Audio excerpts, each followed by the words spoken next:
good evening, and welcome to The Caring View, the online social care chat show available on LinkedIn, Facebook, Twitter, you name it. 3 years in now, you should know the drill. Anyone new who's watching, first time joining us, don't forget to hit that subscribe button, hit that bell, you'll know every single time that we upload a new episode.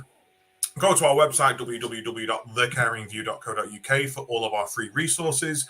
A new free resource gets added every single Friday. We've also got all of our 25 resources that we put out over the Christmas period. And you'll also be able to listen to our podcast for exclusive episodes directly from there.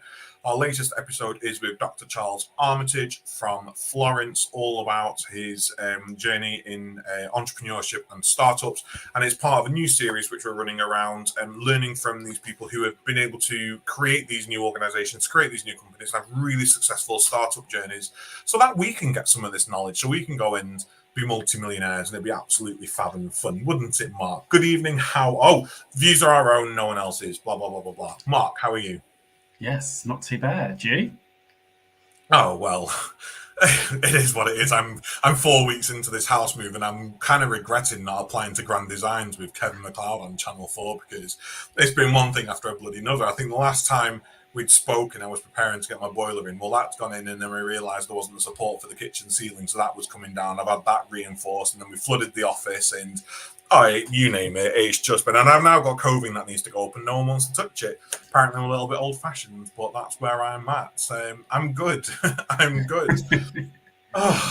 Honestly, I wanted to try and start every episode off with a joke, and I've not actually written one down for this week yet. I'm preparing my stand-up routine for Care Sector's Got Talent. Yeah, I'm really looking forward to Care Sector's Got Talent. I got this in the post. I'm feeling left out. Championing social care, I'm feeling left out. It's my fault. I probably didn't reply to an email. No, we're really looking forward to Care Sector's Got Talent. Final is on the 20th of April this year. You can and you should be submitting your entries now. There's some lovely prizes up for grabs. It's going to be absolutely fab. We have, I'm going to say a stadium, because I think it's a stadium for the live final, which is going to be broadcast all around the country and indeed the world if you want to be able to watch it elsewhere. And we've got some fabulous judges. If you go back to our last episode, Talent in Social Care, you'll learn everything that you need to know about it. But yes, visit that link that's currently on the screen. Get your applications in. And I will say, try not to be singish. Try and be something fun. I want to see burlesque. I want burlesque at Care Sector's Got Talent, period. Mark, what do you want to see at Care Sector's Got Talent? I really want to see some walking dogs or agility or, I think something with a pet or a parrot or, just something. The dogs not normally walk? Well, on two legs. I'd love to see a dog play piano or something like that. You know, if you can get a dog to like recite Bach for me, I think I would be like in awe. It'd be absolutely amazing. Don't forget to get your interest into Care Sector's Got Talent. Mark, before we get into tonight's show, is there any sort of care news we need to be talking about? Anything major that we want to be discussing?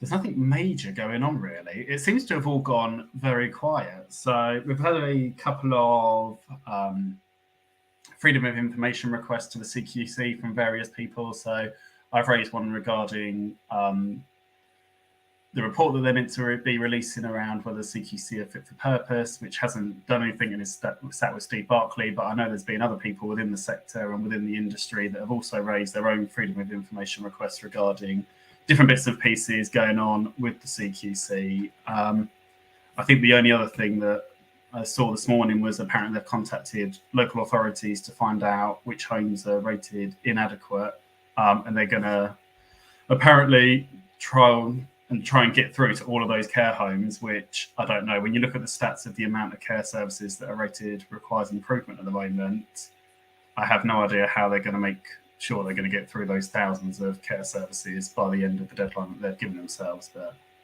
well, it's no secret, and it's no secret that I'm not a huge fan of the regulator and how it runs at the moment. We do need regulation in social care. I fully understand that we need the regulation in social care, but they are our regulator. Why do they need to get in touch with local authorities to find out who's inadequate? Surely they should have all that data themselves. I was reading something the other week that was saying they're going to get in touch with local authorities, find out who's inadequate, and then ask local authorities to cherry pick who they should go and re-inspect to get them up to a good, which for me is a complete bias of the whole system. Local authorities will want to just choose their favourites or local authorities in home. And then you're going to get people who are genuinely on a requires improvement for something completely daft, who then have to wait like another 2-3 years to come and get inspected because the single assessment framework's not coming until next year, and it's going to take ages to get that implemented. I'm sure they're still inspecting this moment ago and start the current framework. So how long it's going to take to get that in place, I do not. Oh, well, maybe CPC will join us one day and we'll have a conversation live on the caringview. It's only 3 years and what happened on the show yet. So the only things that I've seen in the news recently are around the NHS strikes. Nurses are going to pause, I think, at this moment in time. But there's a lot of talk, and this is my sort of smooth segue into tonight's show. There's a lot of talk around why are staff leaving the NHS? Why are people leaving the NHS, Mark? Why are they leaving the NHS? Because they're not coming to social care. When actually, why aren't we asking why aren't things better in social care as well? And again, once again, it's the media portraying the NHS story. Side note, before we get into tonight's conversation, we are going to be at UK Care Week this year. It is on the 22nd and 23rd of March. We will be there on the 22nd, and the conversation we want to be having is, any publicity is good publicity, or is it? Are we doing ourselves an injustice in social care? Social care is in the news a lot at the moment. We're in the media a lot at the moment. But actually, is all that press good? And if it's not all good press, is it actually damaging the perception of social care? So if you want to join us for that conversation, it is going to be live at the UK Care Week on the 22nd of March. Right, I'm going to put my brain down for a second because I am segueing all over the shop. And tonight, Mark, what are we discussing? Yes, so tonight we're discussing international recruitment. So definitely a hot topic at the moment in both health and social care. See a lot of managers talking about it, a lot of kind of grey areas. So this kind of being planned for probably before Christmas. We had this event planned. It was the first we could get it into the diary, but really looking forward to tonight's conversation, and hopefully people watching will be able to leave with some tips around actually how that they can recruit from overseas. So we have got, I'm going to bring in Ravi first. We've got Ravi joining us. We've got Joe, who everyone should recognise from the caringview. He's been a regular guest before and joined us elsewhere. And we've also got the team at Borderless. And apologies. Jonathan and Matthew. Correct. Nice. Fantastic. Right. Ravi, how are you this evening? Yeah, I'm doing well, thanks. And yeah, really excited to talk about this topic. It's something that's at the forefront of every operator's mind. It seems to be the only way that we're kind of getting through this staffing crisis. So yeah, really excited to talk about it today. Brilliant. Give us a bit of background, Ravi. Who are you and where are you from? So I'm one of the directors of ACI Care. We're a small group of residential care homes. We've got 4 care homes, 3 on the South Coast and 1 in Northamptonshire. We've been running for about 6 years. And yes, very recently just been nominated for the Small Residential Care Provider of the Year. So onwards and upwards for us. Congratulations on the nomination. Did you say nomination or an award? Sorry. Oh, just nomination so far. Nomination. A nice start to the day. We found that out. Yeah, no, definitely. Congratulations. We're also joined by Jonathan and Matthew from Borderless. Good evening, both of you. How are you? Evening. Very good, thank you. Busy day, but exciting day. Yep, thanks for having us. Never a bad thing to be busy. So for anybody watching that isn't sure of who you two are, I've seen you popping up on LinkedIn a lot recently, but be able to give us a brief intro to you both and Borderless. Yep, so we're the co-founders of a company called Borderless. We're taking a technology-first approach to international hiring, so an end-to-end solution to reduce the cost, complexity, and time associated for both providers and for candidates to complete the international hiring process. Thank you very much. And finally, Joe. Hello, thank you again for having me. It's great to be here and great to speak about this very important topic, increasingly important as we keep going on. If you don't already know, so Hendrix Recruitment does essentially what Borderless does, but because of my relationship with Southern Africa, predominantly we recruit from there. So we have recruitment consultants that do a lot of the work to find the best people, and then we help from getting the candidate ready to moving across, and also getting them set up here, which is a very important step that is often missed by a lot of care providers. And we find that it is very important, especially in getting the candidate settled and ready for work. So, I mean, fantastic for you all to join us tonight, and hopefully we'll be able to answer any questions that people will have. I know I've got a ton of questions, and maybe bust some myths around what international recruitment is. And I want to ask first, is it international recruitment? Is it overseas recruitment? Does it matter? Because I felt really bad saying overseas, and I have changed it all. I've tried to change my internal terminology to international. Which is it? Does it really matter? I mean, for me, I always go with international, just because I count it the same as if we're sponsoring people that are already in the UK, but still need a sponsorship. So that's why I deem it as international rather than overseas, because they might already be here. But I've not really seen a big need for the differentiation between the two. That's a really good point, though. They might already be here. It's a really, really good point on that, Ravi. Right, Borderless, I want to come to yourselves first, and I want to ask, how easy is international recruitment? I want to start with the biggie. For anyone that's watching this, how easy is international recruitment? I'm a provider. I have no idea. I'm struggling. I'm struggling for staff. I'm in a demographic that's predominantly white. They do exist in one of our areas is predominantly white, and I'm fully aware that I probably need to do a bit more work around my integration side of things. But actually employing people from other countries is terrifying me. What's your advice? How easy is it? Yeah, I think it's a great question. And I think that's what we're finding with a lot of providers. When they first come to international recruitment, it seems like quite a scary topic. A lot of providers are worried about the fees, like how much do I have to pay the government, how much do I have to pay third parties. And then, as you said, all the integration questions. How do I get people set up once they get here? How do I help them with accommodation? These are all things that are quite scary at the beginning. What we found, though, is that once you actually break it down, these are all problems that can be overcome. So, for example, with government fees, we've actually found that the government has lowered the fees since February last year for the health and care worker visa. So it's actually now more affordable than ever to get into international recruitment, both overseas and in country, as you mentioned, Ravi. We're finding increasingly, actually, there's a lot of applicants in the UK who potentially are students or they were on a dependent visa, and they're also looking for sponsorship. And so, yeah, I would definitely categorize them as well as international recruitment. So with that then, what skills and what sort of qualifications are needed?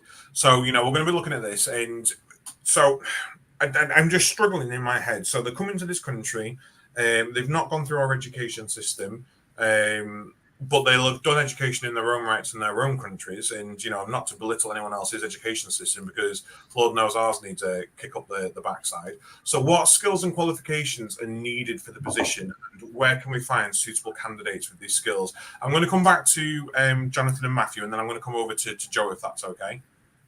Yeah, I think it's a great question, Adam. And I think, I'd probably break that down into two pieces. One is, what are the required documents almost that they need to get the health and care worker visa? And that's something that the Borderless platform does all up front. All of the documentation, all of those checks. So that any candidates you're seeing on Borderless, either your own or direct applicants to Borderless, have passed all those checks. The other thing we're finding is that, and Joe, you can probably attest to this, like overseas candidates are great. Like if you find the right ones, they are really, really fantastic. They're highly educated, really motivated. They want to come to the UK to start a new life here. And if you can connect with those people, these are great people to employ. They'll be with you for years. So I think once you actually start peeling that onion, you do get some great people. Brilliant, Joe. What are your thoughts? Well, I absolutely agree with what's been said there. You often find that the people that you get are really good quality, especially, and I like this the part that you said, if you pick the right ones. This is why the filtering process is very important, right? But in terms of skills that they need, it depends what part of the health and social care sector you are operating in. For example, if you are an SEN schools that a school that still needs sort of residential support workers and residential care workers, you will have different needs for your staff. So therefore you go out and you find staff with child development type of experience and skills that you can. But all of these are things that you can sit down with whomever is helping you to recruit, or even in your own organization, and really just list them down and find the right people that have got the right information that can help you to make informed decision and to hire the right people for your organization.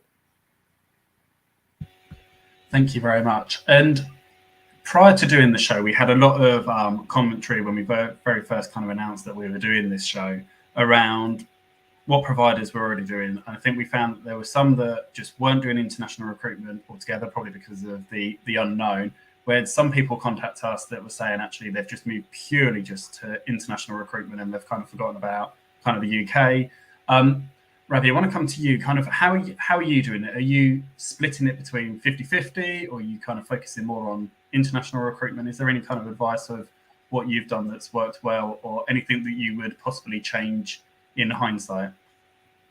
Sure, yeah. I mean, we have kind of set ourselves a policy of saying that every single vacancy will be advertised in the UK, because we do want to benefit our local communities. There's a lot of people looking for jobs and who will be fantastic carers. You know, some of the examples we get are people who, I think in one of our homes right now, there's a carer who is now caring for her old teacher.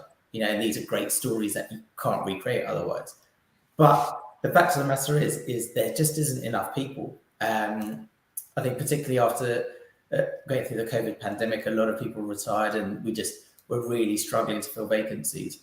So now our process is we will advertise locally, so on social media, on our website, etc. But we'll also go out to overseas and international recruiters to try and find people that could suit our organisation. And obviously, the key thing to remember is it takes a very long time. So generally, those ones will be more proactive rather than saying, "Oh, we've now got a vacancy, so we now have to go out," because it can sometimes take months and months. But I think a key thing that we've learned from this whole process is, one is having it centrally managed. I think putting the requirements on top of registered managers to have to meet all of the Home Office regulations is a minefield. It's not what they do. You can't add yet another thing onto their plate. So we do this in-house at director level, and we do all the audits, etc. But the other is also being a bit more realistic when you're bringing people either from who are in the UK and they're from a university, or if you're bringing somebody from overseas. They can't just get started on day one and as if they can do anything. We brought in, I think, about a year ago, 3 nurses from India, and it was great thinking, well, they're not working as nurses for us, they're working as senior carers. They know how to do the job. And we kind of expected them on day one just to be like, yeah, go and do it. But obviously they've been working in wards, they've been working as a nurse. It's completely different. So kind of a key learning that we've had is, yes, take your time, train them up, give them a buddy so that they can kind of get acclimatized to the local area, because that's where you'll see the most benefit from them. Because I think, and you can imagine any of us, if we go somewhere and we feel uncomfortable outside of work, we're not going to do our best in work. So that's what it's not like when you just recruit locally, where they just want only your problem once they walk through the door. Someone who moves to come to you, you need to look at that wider pastoral care. I just want to. Sorry. Oh, go on, Adam. Go on. No. Oh no, I just wanted to touch on the recruitment cost. So if you obviously you're spending more probably on overseas, but have you seen a reduction then on the UK advertising that you would have done probably on social media or on Indeed or whatever job platform you use? Yeah, I'm not going to lie, is we've pretty much scrapped Indeed. It just seems to not work anymore. It always seemed to be a process of we'd put something on Indeed, get loads of applicants, none of them would turn up, but you would hire somebody. Now you don't even get applicants anymore. I'm not sure. Various other kind of recruiters have given their 2 minutes worth about why that's the case. You know, I can't really comment. but we've cut back on that spending. And yes, we spend a hell of a lot more on it than international recruitment. It's not cheap, but I think we've cut our agency use over the last 6 months by about 75%. So in the long run, you make it back very quickly. So it's, as long as you're willing to pay up front, you will see it on the other side. And consistent care, because that's the problem we get when we use agency staff is, don't get me wrong, some of them are very good, but you're not getting consistent care for your residents. So having your own staff that you can train, you can develop, it's just infinitely better. It all sounds really, really promising, and I find it really, really interesting. But, and I'm going to come to all three of you individually on this one. And we've had a couple of comments coming on from YouTube, and the regulation behind this area and accountability from start to finish could be better, especially with government departments. There needs to be better regulation with the brokers bringing those into the country and leaving all on the provider doesn't always work. And then obviously we've had a backup for that to say, it's a little bit too much for the registered managers. I have one question, and it's a little bit of the myth busty, and it's probably a little bit provocative, but how do we stop this becoming modern day colonialism? So how do we stop this from us going, oh, we really need to fix social care, to going, well, I'll tell you what, let's go to India, China, and the Philippines and wherever, and grab all these people and go, come and work for us in this country. But when you get here, all you can do is work in social care. So how do we stop it becoming modern day colonialism? Joe, I'm going to come to you first. I think the answer to that is very much rooted in the opportunities you give people, because I think it's in all of us, we all want to progress in our careers. It's us just in social care realizing that it might not be the sector that people stay in their entire careers, but it might be a launching platform for maybe routes to nursing and other routes within the healthcare industry. I think by looking at it like that, we actually help the healthcare sector as a whole, rather than just as a whole long term, by the way, rather than just now. It's just allowing our carers, the carers that we're bringing in, to be able to take up routes, maybe within the same organization. Like I'd imagine carers that go on to become nurses, allowing them that opportunity, and maybe providing some type of help or funding for them to do that. But again, I think mostly about giving them choice. The choice of where to go next, rather than just, okay, you're just going to work as this and you're going to stay here as this. That's all I want from you. I think viewing it like that would be the first step in really, avoiding that sort of treacherous part. Yeah. Jonathan, Matthew, we saw it post World War. We needed workers. We needed to rebuild the country. Went to Jamaica and the Caribbean, and we brought people over. And 60 years later, we had the Windrush scandal, and we tried to boot them all out of the country. How do we learn from that now with this? I think it's a great question, Adam, and it's definitely something that all providers should consider. When people are sponsored and they come work for your company, there is a kind of tie-in that they are facing because they are only able to stay in the country while they're sponsored by you. We're also finding that candidates can be exploited by either the employer or a third-party recruiter by being charged huge amounts of money with very high interest rates. We've heard of some candidates being charged up to £18,000 to get to the UK, and that is completely unethical and illegal. What we're trying to do on our platform is we're trying to enable people who are coming to the UK to have freedom to move around to different employers. So what we're saying is yes, you've come to be sponsored by one employer, but if that employer is not treating you well, or are there any sort of allegations to kind of modern day slavery or anything like that, we're actually saying, okay, because we have you on our system, we can actually offer you as a candidate to other providers and then help you move to an employer that will treat you better and won't leave you in those conditions. I'd say a big key piece as well is just adding a lot of transparency to the mix. What are the best practices, right? So technology plays a great role in transparency. It helps employers and candidates come closer together. It sheds a lot of light on what the best practices should be. So for employers, sometimes they're not sure. They have a question, right? If I'm paying a recruitment fee, can the candidate pay a portion of that? Yeah, maybe yes, maybe no, right? There are certain fees which the government say employers must pay. There are others which can be shared. But we've seen examples of providers signing horrendous employment contracts, which really do lock the candidates in. And so I think the great benefit of leveraging a third party using technology adds transparency to the whole mix, and avoids those kind of tricky questions that can emerge as you mentioned. Yeah, and that transparency thing is really key. And I used to be a provider, and I probably, if I was still a provider and I was utilizing international recruitment, I would probably look at our safeguarding policy, go down the modern slavery act side of things, but provide that in depth to the people who are using our services, as well as my team, because my team needs to be trained in that, but actually going to the people who are using our service, going, look, this is what we're doing to prevent any sort of potential slavery. And then having that on the website is, as you go onto websites, and we're all plagued by privacy policy pop-ups nowadays, and you can't actually go and buy your stuff before you've got 15 pop-ups. But actually having modern slavery within that sort of realm of policies we need to be promoting on our sites to go, look, we are aware of your concerns and this is what we're doing. So please, put them aside. Ravi, as a provider, as a deliverer of care, have you ever had any of these concerns, and what would you say for providers to put their minds at ease about this? Sure. I mean, one thing I'd say is, obviously you posed the question of before, they're tied to working in social care. I mean, I would kind of say, why shouldn't they work in social care? I mean, it's a great place to be.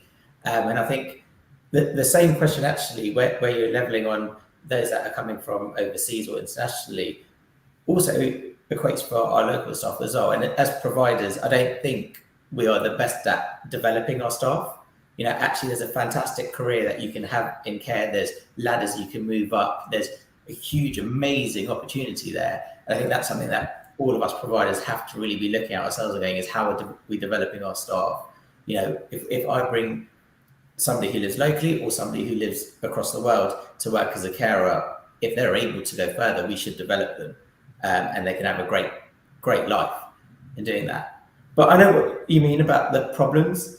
We've had, we've actually hired staff who have been, hired by other companies, and they've come over here and they've just said, wow, this is terrible. We're not, either they're not getting what they should be in terms of meeting the right requirements for their visa, or they're just not being treated well. And, it's a difficult one. I think if you are a good provider, then it's nothing to worry about, because why would you treat someone that you sponsored any differently to how you treat your other staff? And what I feel very strongly about is, if you are a candidate who's trying to get sponsorship, is do not agree to go to an employer who ties you in because we happen to be paying a lot of money up front. I would never ask anyone to do that. We've had some really good staff who've interviewed with us who've been fantastic, got all the right qualities, but then they turn around and said, oh, sorry, actually, I'm going to have to pay £2,000, £3,000, £4,000 to exit, and I can't afford to do that. I don't think, as far as I know, I'm no lawyer, but I don't think that's legal. It shouldn't be. And that's what we need to be saying, to making sure that actually no provider even thinks to do that. Because at the end of the day, some of our costs in terms of the certificate of sponsorship, if your employee does leave, you can reclaim some of it. So that does mitigate the risks for us. But also, it's on you as a provider to be a good employer. It's not about tying people in on extortionate fees. And that's the only way we're going to dispel it, by more and more people just doing it well and treating people exactly as they would if they hired them from the local area. I think there is, just to add on that, I think there is a big piece around candidate awareness and raising candidate awareness of what best practices are and what their rights are, right? And I think that is really important. And also on the employer piece, like encouraging best practices among employers, only working with good employers, is a premise of ours with the platform, and adding that visibility for candidates as to, actually, you probably don't want to apply for this employer because Borderless aren't working with them. That helps solve that as well. And just to add as well, I think this is where I think if we're going to avoid it going down a very dangerous path, this is where the government is to step in and not set rules that are stringent and just stifle that growth, but rules that are meant to protect people, for example, or maybe just people that do random spot checks on some care providers, or a portal that allows for complaints to be anonymously put through, and that allows some regulations, because especially so while the candidate might be aware, and I've certainly done a lot of like stuff or workshops back in Africa, while they might be aware of all of this, is they're desperate. If you've ever been to any of these regions, you know that we think things are getting worse for us in this country. Imagine not having a job, or imagine having a lot of dependents and family. They're desperate and they'll do anything. So maybe we should put it on us to be more proactive on actually just setting up facilities that allow us to protect them, essentially sometimes I think from themselves, and allow them to pick the best option that is not going to be forcing them down a path of least evil, as you might call it. I think you all raise really good points, and I'd like to think that in social care, we've all got values-based recruitment, we've all got our complaints policy, and actually all those things that we do as standard actually would also support people that are coming in from internationally, or whether they're from the UK or wherever they're coming from, actually to support them through the journey, things like induction plans and bits and pieces. We've had quite a few comments come in, so I'll go to the first one, which is from John. I'll put it up on stage. So he wants to know what pitfalls should a provider look for when recruiting for domiciliary care. For example, how long an individual has held a driving license. Ravi, I'll come to you first. Any pitfalls that you, in hindsight, wish you'd looked for, or any that you avoid? I appreciate you're obviously a care home provider. And then I'll come to Borderless and then Joe after. Yeah, I mean, obviously, yeah, we have got care homes, but from people that we've recruited from domiciliary care agencies, I can give a little bit of advice on that. And I think one of the things is that whole working alone. It's very, very hard. I think a lot of staff in general find, working by themselves on the road for long periods of time in domiciliary care very difficult. And I think if you've got somebody who's new to the country, so a lot of the people like that have come to us because they've really struggled with being alone for so long. So obviously they don't need to get to that. Obviously they work in domiciliary care, but looking at extend that induction period, I think would be really key. But obviously the point is about the driving license is very true. I don't know what the laws are around when you can drive in other countries, but that is something to be aware of, because again, it's a big cultural difference. So that's what you need to be looking at, particularly when you're also choosing what countries to recruit from, is knowing what are the big cultural differences. So for domiciliary, you might say is, do they drive on the same side of the road? If they don't, you're going to need to tell them when they come and things like that. So doing your research on where you're hiring them from, I think it could be really good to stop you getting in some of the problems. Thank you very much. I was going to come to the other two guests, but we've had another few questions come in, which I think actually be able to answer. I'm conscious that we're halfway through the time of the show. So a few questions around sponsorship license. Do you need one, or can you just use an agency? I'll come to Borderless to answer this one. Simple answer, yes. If you're going to employ people from overseas, you need a sponsor license. Good news is that getting a sponsor license is not that complicated. It's not that expensive. If you're a small provider, it costs £536 for your company. It's valid for 4 years, and you can theoretically hire as many people as you like. And there's also a fast track option for another £500. These are all government fees. £500, you get that license in 2 weeks. So yes, you need a sponsor license, but it's not that scary. And where would somebody get a sponsorship license from? Where's the best place for them to start? Yep. So this is a government license. Everyone goes through a government application form. We provide full support and advice how you can get that sponsor license, making sure the application looks good. You can pay a third party £5,000 to do it for you. We don't think that's really necessary. Thank you very much. Joe, anything you wanted to add on there? No, there's pretty much said everything about that. Yeah. just going through. I will say I like that point about not having to go through like a broker to sort out your sponsorship license for you, because it's very much like when you get your lasting power of attorneys. And I remember, you know, my mum going through it all, and she's going, "Oh, we've been quoted £2,500 to get our LPA. It costs like 150 quid to register it. Mum, what's costing you so much money? Oh, well, they want this, and the solicitor wants charging. Do it yourself. Get someone to sign it. Register it." You know, so if it is that easy, as you're saying, to do the sponsorship license yourself, go ahead and do it. Don't pay a third party. Put that money into, I don't know, new carpets, you know, or that digital social care record system that you want. That's a good point. Just to add to that, I think one of the easiest things that you can also do is just approach a care provider that's already hired from abroad.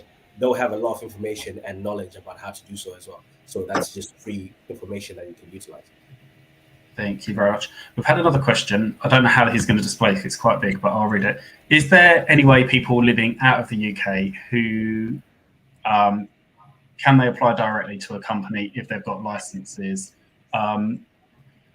Zita's perch getting around 50 a week with passport, driving licenses, police details, worried that could be subject to identity theft, modern day slavery.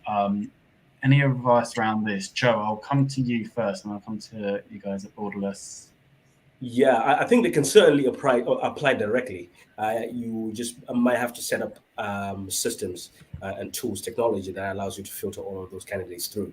And then once you have filtered them through and you've identified ones that you potentially like, then you have to go through, I would say, a fairly rigorous process of making sure that you have done interviews that best give you all of the information about a candidate.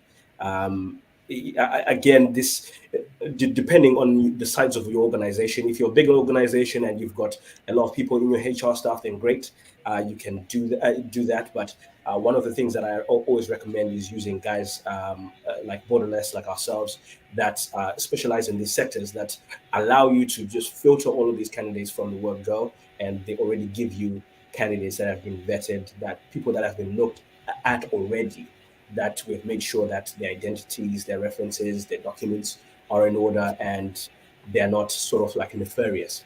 Yeah. Thank you very much. Anything from you guys at Borderless that you want to add on to that? Yeah, definitely. This is a point we've been hearing from a lot of the providers that we work with.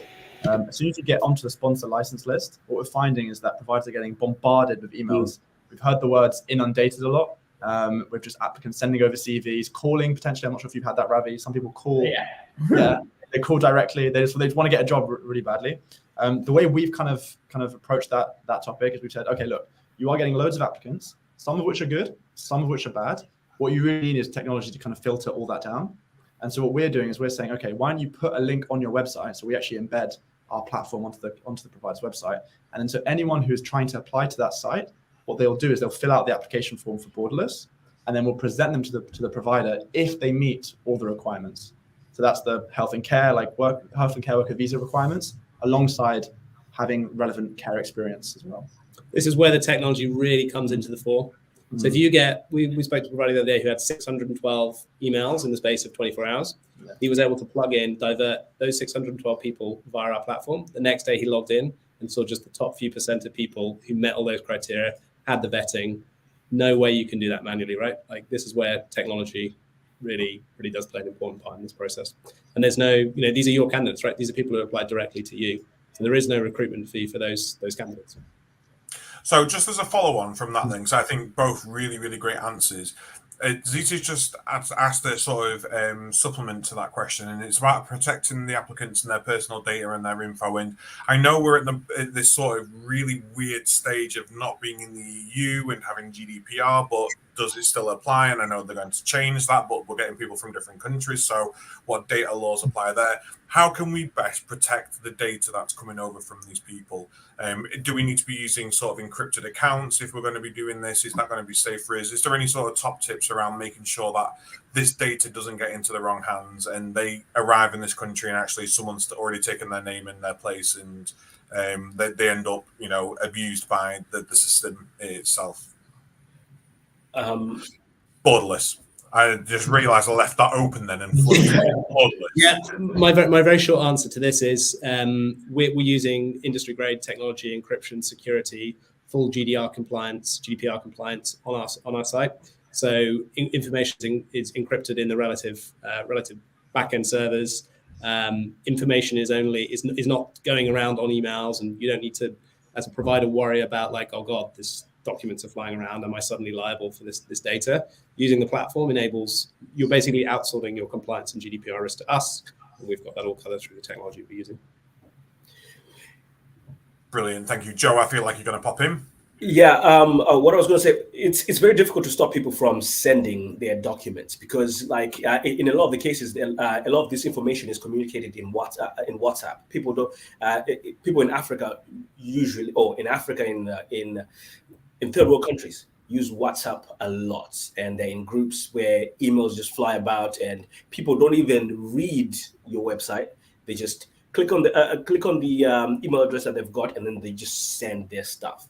So what you could do is, if you can identify some key players or some key members of people that are in those groups, and then just spread the information and just say, okay, we've got a process that we use. Can you please use this? Advertise it on your website. Make sure that people know that, okay, just don't send your emails, or we don't accept applications over our emails. That helps to stop people as well. And on Facebook, just regular updates, guys. We appreciate everyone just sending that's applying, but again, to protect you, to protect our staff and your information, please don't send it across. And then I think eventually people will start learning, and through word of mouth, people will get that information eventually, but it might take a bit longer than just a few days, I'd say. Honestly, really great tips. And if you are hell-bent on using emails, which I know some people are, people can be, I say old-fashioned, it is what it is. I would recommend, honestly, looking at getting a Proton Mail account. Now, you can register for free for Proton Mail if you're a provider. Those like business functions and business options, stuff like that. I used to use it with my domiciliary team, and it is a free end-to-end encrypted email server, email system, completely safe to use, much safer than Gmail, Ymail, Yahoo, you name it. So if it is going to be something that you want to do, and like Joe says, you're using your WhatsApp, which is end-to-end encrypted anyway, but you are having people who are saying, actually, no, I want to do it by email. Get yourself registered for that email, completely safe, completely free to use, and you can just utilize that as well. Right. Any more questions, people, please do get them in. We've not got long left of the show, and we do have some fabulous people here to discuss them. But what I want to ask now, and I'm going to come to Ravi really first with this, is cultural differences. How do we prepare? What do we need to consider? And how do we prepare ourselves as employers for people coming over? They may share the same religion, they may not. They may have cultural differences. They may have dietary requirements. They may need to pray at certain times during the day. They may need to be able to have certain environments to do that. How did you prepare as a provider? What tips can you give us? So I think first and foremost is, as providers, we will have equality and diversity policies anyway.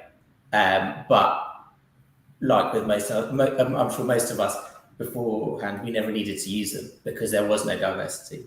So one thing is have a look at it. I know our policy is really comprehensive, tells you about different religions, different cultures, etc., and help you do it. But I think a little bit of looking yourself, doing some research about where they're coming from, but also it's just by asking questions. Something really as simple as we have staff say, "Oh, well, how do we say their name?" I was like, just ask them. Is at the end of the day, it's not prejudicial to say something. Oh, it's nice to meet you. What would you like to be called? I think it's a nice way to start things off. If you're, one of our homes in particular does really well with a buddy system. So that means there's somebody who's got in charge of not only helping them settle in at work, but in the village that we operate in, because it's very different to the rest of the UK, let alone the rest of the world. And it's just about educating them about our what things are like in our communities and our culture, but also finding out about theirs. There's a lot of similarities that can exist, and I think the biggest problem is that we're just afraid to ask the question. And actually, people don't take it wrong. If you're just genuinely asking so that you're finding out, and it's only by doing that will you be able to know how you're supposed to what allowances you need to make. Yeah, you make a good point about praying, and you can ask. I'm sure a lot of providers don't know if someone does need to pray, how often, where, what. So just ask. Ask if there's any kind of flexibility they need. Particularly at the beginning, because they're moving into a new country. So one of the things that we do like to recommend if needed is do you need to take some English lessons? I mean, they all have obviously got good enough English, but I know whenever I've gone to other countries across the world, they say, yeah, we understand English, we just don't understand English people. And everyone knows American English. So it's just all these little things that it takes a lot for them to kind of get used to. And so if you're doing something, you realize I don't know if they're understanding, is just ask. I think that's just the key question. I really like your point there about teaching them English, because if you rock up to this country and end up in Stoke-on-Trent and they're like, you're right, duck, they're going to get completely confused because they're going to be looking around for some sort of poultry or something flapping around, a mallard or something like that. They're not going to understand it, and especially I'm up north, so we have tubber, shut the door, and things like that. And actually providing them with a dictionary of local colloquialisms, I think, is a really good idea. And I think it's a really interesting point that you bring up there, Ravi. And then also just embrace it. That's suddenly, look, I know in our homes, we love doing things like theme days, is suddenly if you've got a handful of staff from India or from Israel or something, you can base it around that. Let them bring their culture into your home, and it just enriches everybody's lives, really. Yeah, magical. In fact, it's making me miss working in on the front line. It's making me miss working in social care now, going through all of this. Matthew, Jonathan, Joe, anything that you want to add to this around preparing for cultural differences? Go for it. Oh, thank you. I think the point that you mentioned, Ravi, is very important. Buddy system first, I think, is one of the big ones, because they don't start living in the UK when they start living in the UK. They start living in the UK as soon as they sign their name on that contract that you've sent them and say, okay, I accept the role and I would like to come and work for you. And then they start preparing. But oftentimes, a lot of people start living in the UK years before that. They've heard a lot of things they're hearing. So having that buddy, someone that they can regularly just WhatsApp and ping messages to and ask this and that really, really works. And it just allows them to start adapting to a lot of the things, a lot of the terms, because some of the terms we say them, but we also use them via text, right? Oh, sorry, you said something. I don't know what that means. By the time they get here they already know much more than they would by not speaking to anyone or just having contact with, let's say, the recruitment manager or agent that brought them here. And then I think another big thing is just the cultural induction, taking the time to sit down before they start.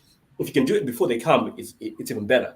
But as soon as they get here, so this is one thing that we prioritize as soon as the candidates move here, is that we sit them down and say that, look, welcome to the UK. This generally how things work. This is how people speak, depending on the part of the country where you're from, and even just the roads. This is how they work. A lot of people. So in Southern Africa, for South Africa, Zimbabwe, for example, people drive on the same side of the road. But the one common thing that is missing in roads there that is here are roundabouts, right? And the use of a roundabout, you might take it for granted, but like, it's something that stresses people out. I know people that are here that get stressed out by roundabouts, right?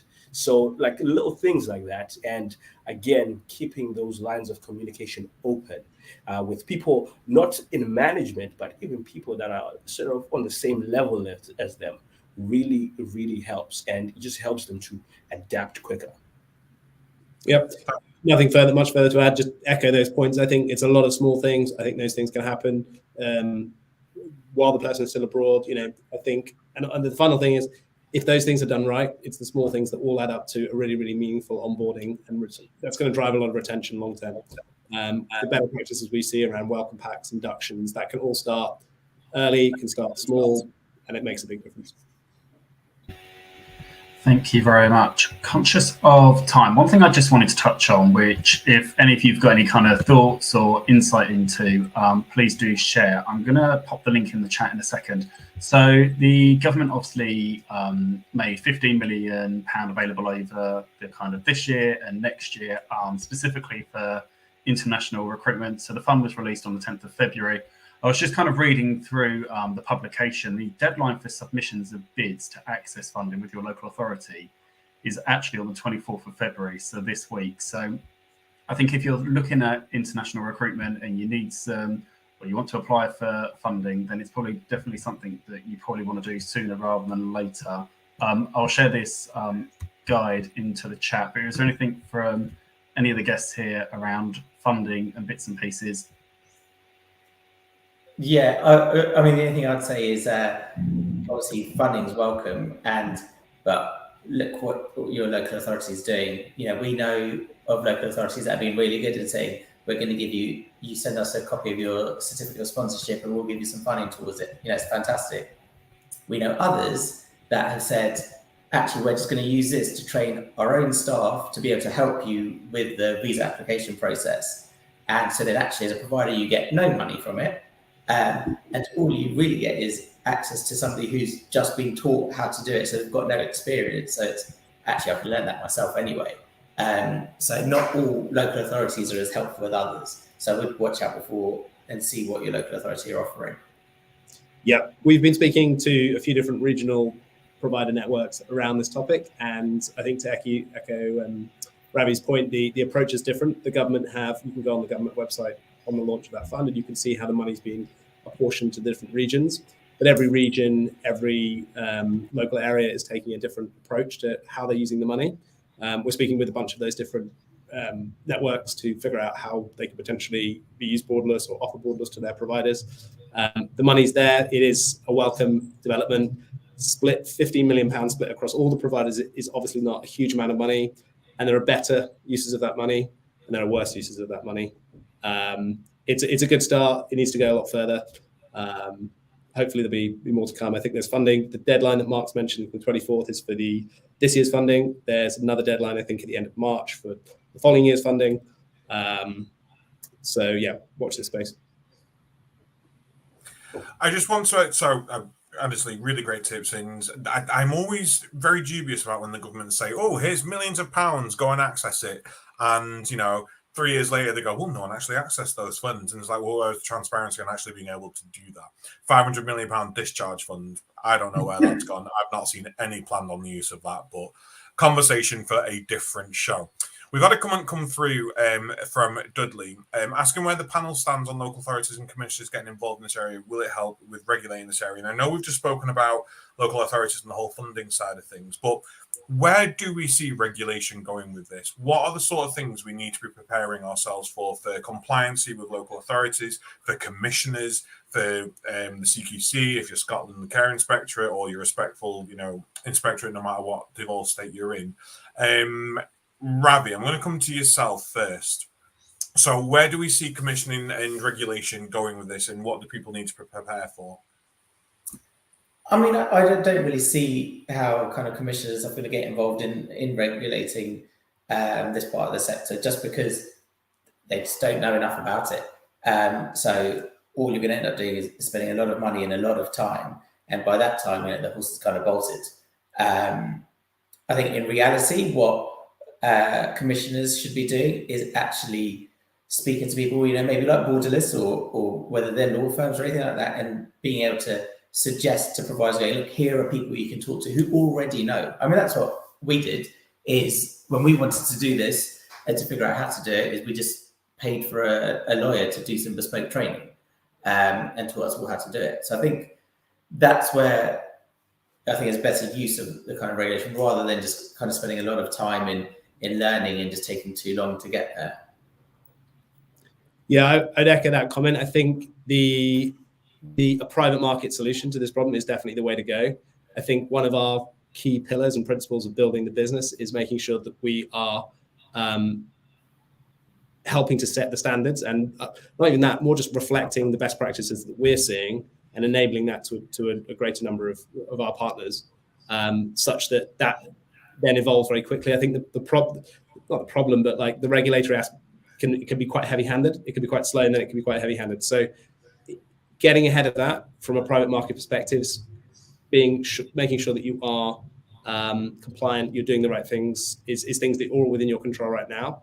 And that's, I think, where it's great to see the private market solution emerge, because then the regulator doesn't feel the need to kind of enter, because there's a lot of, and this is where international recruitment is potentially opaque and non-transparent, and there's a lot of unethical behavior going on right now, and probably why there is more focus on this as a whole. So yeah, that would be my 2 cents. Yeah, I would also echo the same comments by the guys, but I think the key is to start now, start doing the right things now. That way, later on, it will be just one of the processes that you do. And approaching the right people, getting the right information is always a massive step with that. Arm yourself with the information and you won't go wrong. And you make sure that you're on the right side of whatever compliance regulation that comes later. Thank you very much. Just talking around kind of compliance and bits and pieces.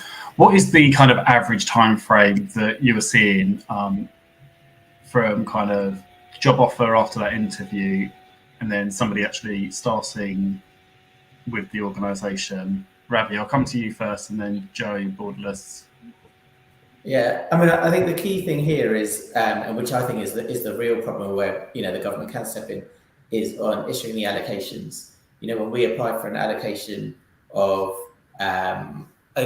people overseas, sometimes it can be quick. Other times I'll be waiting there for 2 or 3 months just to get the allocation. So I'd say to anyone who's doing this is do that first before you even start interviewing. If you think at some point you're going to need to apply for your allocation. And then I think after that, we're seeing a real mix. After the job, and it's like 6 to 8 weeks. Sometimes we've seen a bit longer, but obviously you have to remember part of it depends on how it is for the candidate to get appointments in their home country. So that's something that we're not in control of, but also how eager the candidate is to come over. We've had some who are there as soon as you issue a certificate of sponsorship, they're filling in their applications, trying to get appointments. We have others who, just a bit more lackadaisical with it. And the fact is, because of the distance, is you are less in control. So that's where I think, finding a good recruitment partner really helps, because they can help kind of at least guide everyone through the process. Yeah, I think for me, allocations have been the longest as well. This is why planning is very important. So if you haven't started, or even if you've started, making sure you have the right plan with the right timeframes for a lot of these things is going to be very essential in getting people here quicker, particularly if you need them urgently. So take for example, like Ravi said, if you're going to need 10 people. There's no reason for you to wait to apply for that allocation after you've already hired them, because now you're going to have to wait more months and stuff like that. You can do that at the start. As soon as you've gotten your license, you already know how many people you need in the first batch, for example. Just apply for the allocation. And then because you don't pay for it, or you don't pay for that allocation until you assign it to someone. So you can, let's say if you have one less than or you use one less, you won't pay for that extra one. So it actually does you no harm. Yeah, agreed. And I would definitely echo the points about planning in advance and getting the application out as soon as possible. Another thing I'd probably mention is to try and add as much detail as you can to the application. Sometimes the Home Office comes back and says, can you add this and can you add that? And you really want to avoid all that back and forth to make sure that you're getting it as quick as possible. I think that's also true for the visa applications themselves. Once you assign a cause, you really want to make that visa application straight away. What we're finding is that a lot of providers are having a lot of back and forth. Sometimes candidates have to go away and arrange, for example, English language tests, which is one of the requirements for the visa. What we're trying to do is we're trying to say, actually, they should have everything in terms of documentation up front, so that when we come to apply for the visa, that's done immediately. I do think that there's obviously a government wait time. There's always going to be a government wait time, but really providers can do a lot of things to kind of shorten the gaps around that government wait time, which do make a big difference. We've had one provider who went from, I think it was like 3 or 4 months it took them to get candidates into the UK down to 4 weeks, so under a month. It can be done if you plan correctly. And that's really our approach to like how to build the platform out. You mentioned, Ravi, the sponsor management system and the COS is like the technology we're building. It basically automates all of that away. So providers don't need to manage the SMS system. They can just do everything through Borderless, or automatically checking the allocations for how many defined and undefined COSs you have, making new applications for you, prioritizing them where appropriate. That all can be done up front. It all wastes time if you're doing that after you've made the decision to hire. Just one small example of how we can make things really efficient and just cut days and weeks out of a process and take a process that takes 3 to 6 months down to a matter of weeks using technology. Thank you very much, all. Very conscious we've hit the hour mark. I don't know where this evening has gone, but before we close the show, just want to do a kind of a round robin with all of you around one top tip, ideally something that we haven't covered tonight. Jonathan and Matthew, I'll come for 2 from you, so 1 each. Joe, I'll come to you first, then Ravi for yours, and then over to the Borderless guys. So Joe, what would your top tip be? It's be transparent, particularly if you are recruiting for domiciliary care positions, because I think with the different language or with language differences and how we understand things, it might come across what it isn't, and how it's being communicated to the person that is hearing it. It can be a bit different. So be transparent. Ask questions. Do you understand this? Do you understand that? Are you happy? Okay, if you're happy, then we can proceed. Because the last thing that you want is for someone to be shocked when they come here that, or maybe what you told me is not what I understood. Yeah. Thank you very much. Ravi.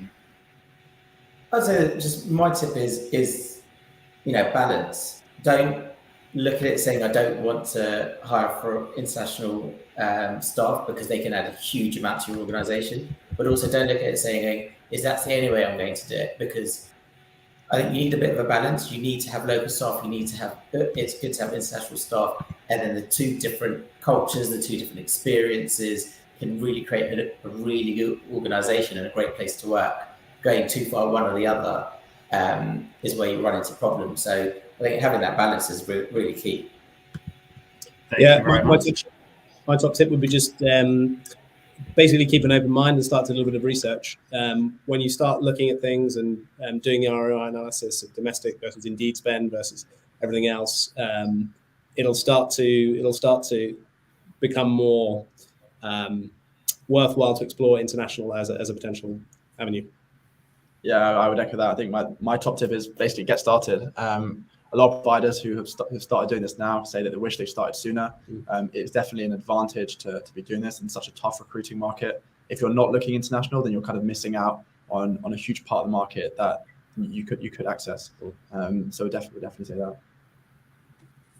I honestly, absolutely fantastic tips. I can't understand where tonight's gone. We've still got a huge list of questions that we want to go through. Firstly, I just want to thank everyone for joining us in the comments tonight. The interaction has been great. It's been great to be able to provide you with some of the answers to the questions that you have. To our panelists, honestly, thank you for joining us. Great to have this expert knowledge. I've learned tons tonight. Just to round up, plan in advance, get started, apply for your own license, don't get robbed, don't let people take your money, do it yourself. Be transparent and forthcoming, not just with the people that you're employing, but with the people that you've currently got employed and the people you're supporting. Create your own little English dictionary. I think it's fantastic. Get your colloquialisms down. I think that is, honestly, Ravi, I think you should patent this idea. I think it's an stellar idea. Keep an open mind, do your research, embrace the diversity, BDG, GDPR compliant. So anything that isn't encrypted, delete. Protect yourself that way. But still commit to employing locally. Find your own equilibrium with what happens with your balance between international teams and your current local teams. Look, everyone, I think it's been fantastic. We have a ton more questions. We've got questions in the chat that we've not been able to get to yet. This is an open invitation for you to come back. I think there's more to be discussed here. I think there's more conversations to have here. So all three of you are more than welcome back. I think we should try and find another date for another show. Next week, what have we got on next week? I'm going to do it myself, Mark. I'm not going to put you on the spot this time. I'll put myself on the spot. We have got children and unpaid carers next week. And I think it's something that we don't often touch upon much on this show is the younger generations in social care, especially the younger paid people, unpaid carers in social care.